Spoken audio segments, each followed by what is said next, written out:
Rebel ನಾಯಕರ ಟೀಮ್ಗೆ ಮಣೆಯನ್ನ ಹಾಕಲಿಲ್ಲ ಹೈಕಮಾಂಡ್. ಯತ್ನಾಳ್ ಅಂಡ್ ಟೀಮ್ಗೆ ಡೋಂಟ್ ಕೇರ್ ಅಂದಿದ್ದಾರೆ ಹೈಕಮಾಂಡ್ ನಾಯಕರು. ಅಧ್ಯಕ್ಷ ಸ್ಥಾನದಿಂದ ವಿಜೇಂದ್ರ ಕೆಳಗಿಳಿಸಲು ನಕಾರ. ಫಡ್ನವೀಸ್ ಮೊರೆ ಹೋದ್ರೂ ಕೂಡ ರೆಬಲ್ಸ್ಗಳಿಗೆ ಫಲ ಸಿಕ್ಕಿಲ್ಲ. ಬಿಜೆಪಿ ರಾಜ್ಯಾಧ್ಯಕ್ಷ ವಿಜೇಂದ್ರ ಪರ ಶಾಸಕರ ಬೆಂಬಲ. ಮಾಜಿ ಹಾಲಿ ಶಾಸಕರ ಬೆಂಬಲದಿಂದ ಸೇಫ್ ಆಗಿಬಿಟ್ರ ಬಿವೈವಿ. ಹಾಗಾದ್ರೆ ಹಿರಿಯ ನಾಯಕರಿಂದಲೂ ಕೂಡ ಬಿವೈ ವಿಜೇಂದ್ರಗೆ ಬೆಂಬಲ. ಬಿವೈ ಬಲವನ್ನ ಕಂಡು ಈಗ ರೆಬಲ್ಸ್ಗೆ ಮಣೆಯನ್ನ ಹಾಕಲಿಲ್ಲ ಹೈಕಮಾಂಡ್ ಅನ್ನುವಂಥ ಪ್ರಶ್ನೆ ಮೂಡ್ತಾ ಇದೆ. ಒಂದು ಕಡೆಯಲ್ಲಿ ರೆಬಲ್ಸ್ ಟೀಮ್ ಈಗಾಗಲೇ ದೆಹಲಿ ಅಂಗಣದಲ್ಲಿ ಅಮಿತ್ ಶಾ ಅವರನ್ನ ಕೂಡ ಭೇಟಿಯಾಗುವಂಥ ಕೆಲಸ ಆಯಿತು. ಈ ನಡುವೆ ಎಲ್ಲವೂ ಕೂಡ ಬಹಳ ಸ್ಪಷ್ಟವಾಗಿ ಗೊತ್ತಾಗ್ತಾ ಇದೆ. ಸಾಕಷ್ಟು ಬೆಂಬಲಗಳು ವಿಜೇಂದ್ರ ಅವರಿಗೆ ಸಿಗ್ತಾ ಇದೆ. ಹೀಗಾಗಿ ಈಗ ಒಂದು ನಿರ್ಧಾರ ಮಾಡಿಕೊಂಡ್ರೆ ಏನಾದರೂ ಪಕ್ಷಕ್ಕೆ ಡ್ಯಾಮೇಜ್ ಆಗುತ್ತೆ, ಮತ್ತಷ್ಟು ಕೋಲಾಹಲ ಆಗುತ್ತೆ ಅಂತ ದೂರ ಹೋಗ್ತಾ ಇದೆ. ಈ ಬಗ್ಗೆ ಹೆಚ್ಚಿನ ಡೀಟೇಲ್ಸ್ ನೀಡೋದಕ್ಕೆ ನಮ್ಮ ಪೊಲಿಟಿಕಲ್ ರಿಪೋರ್ಟರ್ ದುರ್ಗೇಶ್ ದೂರವಾಣಿ ಸಂಪರ್ಕದಲ್ಲಿ ನಮ್ಮ ಜೊತೆ ಜಾಯ್ನ್ ಆಗ್ತಿದ್ದಾರೆ. ಎಸ್ ದುರ್ಗೇಶ್, ರಾಜ್ಯಾಧ್ಯಕ್ಷ ಸ್ಥಾನ ಬದಲಾವಣೆ ವಿಚಾರ ಬಂದಾಗೆಲ್ಲ ಒಂದೊಂದೇ ಹೆಜ್ಜೆ ಮುಂದೆ ಹೋಗ್ತಾ ಇದೆಯಲ್ಲ, ಈಗ ಮತ್ತಷ್ಟು ಮುಂದೆ ಹೋಗ್ತಿರೋದಕ್ಕೆ ಏನು ಕಾರಣ? ಜೊತೆಯಲ್ಲಿ ಯಾವ್ಯಾವ ಡೆವಲಪ್ಮೆಂಟ್ಸ್ ಆಗುತ್ತೆ ವಿಚಾರಕ್ಕೆ ಸಂಬಂಧಪಟ್ಟಂತೆ ಅಂತ?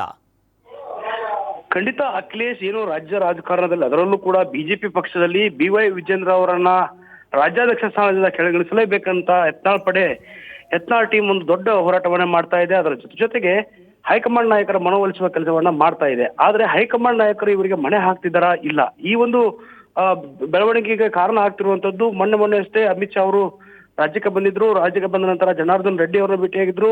ಕೆಲವೊಂದಿಷ್ಟು ನಾಯಕರನ್ನ, ಅದರಲ್ಲೂ ಕೂಡ ಯತ್ನಾಳ ಟೀಮ್ ನಲ್ಲಿರುವಂತಹ ಕೆಲವೊಂದಿಷ್ಟು ನಾಯಕರನ್ನ ಭೇಟಿಯಾಗಿದ್ರು ಅಂತ ಮಾತಿತ್ತು.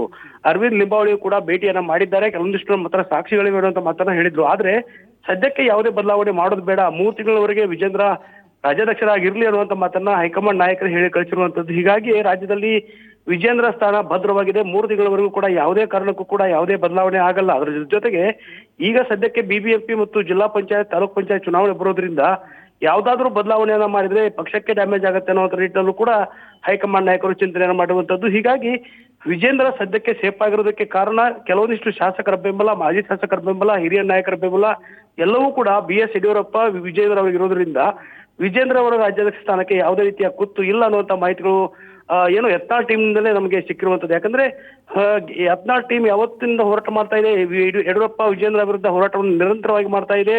BS ಕುಟುಂಬದ ವಿರುದ್ಧ ನೇರವಾಗಿ ಆರೋಪವನ್ನ ಯತ್ನಾಳ್ ಮಾಡ್ತಾ ಇದ್ರು. ಅವರ ಬಣಕ್ಕೆ ಈಗ ರಮೇಶ್ ಜಾರಕಿಹೊಳಿ, ಪ್ರತಾಪ್ ಸಿಂಹ, GM ಸಿದ್ದೇಶ್ವರ್, BP ಹರೀಶ್ ಸೇರಿದಂತೆ ಹಲವು ನಾಯಕರು ಸೇರಿ ಹೋರಾಟವನ್ನ ನೇರವಾಗಿ ನಡೆಸ್ತಿದ್ದಾರೆ. ಆದ್ರೆ ಯಾವುದೇ ಬದಲಾವಣೆ ಮಾಡಬೇಕಾದ್ರೆ ಹೈಕಮಾಂಡ್ ಎಲ್ಲವನ್ನೂ ಕೂಡ ಗಮನಿಸ್ತಾ ಇರೋದು ಕೂಡ ಬಹಳ ಮುಖ್ಯವಾಗಿರೋದ್ರಿಂದ ವಿಜೇಂದ್ರ ಸದ್ಯಕ್ಕೆ ಸೇಫ್ ಆಗಿರೋದಂತೂ ನಿಶ್ಚಿತ ಅಖಿಲೇಶ್. ಎಸ್, ಧನ್ಯವಾದಗಳು ದುರ್ಗೇಶ್ ತಮ್ಮೆಲ್ಲ ಮಾಹಿತಿಗೆ.